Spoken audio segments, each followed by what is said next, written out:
The world's favorite Canadian hosers, Bob and Doug McKenzie, graced our small screens for the very first time in 1980, which, funny enough, was actually created because of the response to the government requiring SCTV to include more Canadian content to their program. So what started off as the duo mocking the request to implement more Canadian content actually turned into one of the best segments to come out of SCTV. And this success allowed Bob and Doug to eventually hit the big screen in 1983 with Strange Brew. So here are 5 things you probably didn't know about this iconic Canadian flick. Number 1. The movie was created because of the success of Bob and Doug's The Great White North album, which sold over 1 million copies. Number 2. This movie was both Dave Thomas and Rick Moranis' first feature film debut, not only as actors, but as writers and directors as well. That's right, the pair co-directed this movie together. Number 3.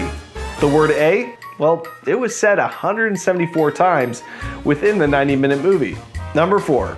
Molson Beer was actually set to partner with the movie, but once they found out that there was a thing about a mouse being trapped in a beer bottle, well, they took off. Number 5.